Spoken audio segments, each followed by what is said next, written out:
विदेशियों के चक्कर में मोदी ने अपने ही देश के लोगों को सड़क पर फेंक दिया है।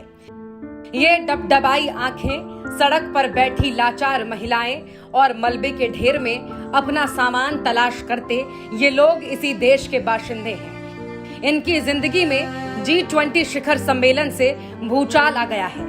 अपनी झूठी शान दिखाने के चक्कर में मोदी ने इनके घरों पर बुलडोजर चलवा दिया, सामान उठाकर सड़कों पर फेंकवा दिया।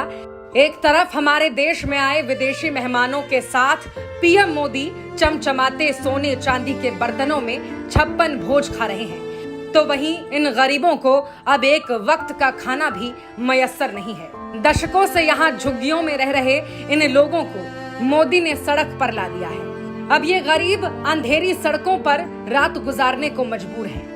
सिर ढकने के लिए इनके पास जो कुछ था वो तो साहब ने अपनी झूठी शानो शौकत के चक्कर में उजाड़ दिया।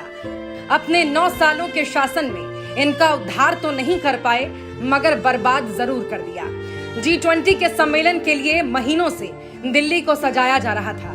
दीवारों पर रंग रोगन, फुटपाथ पर गमले और गरीबों के घरों के आगे पर्दा लगाया जा रहा था, और जहां पर्दे से काम नहीं बना उनका आशियाना ही उजाड़ दिया गया, ताकि साहब विदेश में जो डंका बजने का दावा करते हैं उसकी हवा ना निकल जाए। दुनिया के सबसे शक्तिशाली लोगों को मोदी साहब का फर्जी विकास न नजर आ जाए। साहब का फरमान लिए पहुंची प्रशासन ने इनके घरों को उनकी आंखों के सामने मिट्टी में मिला दिया।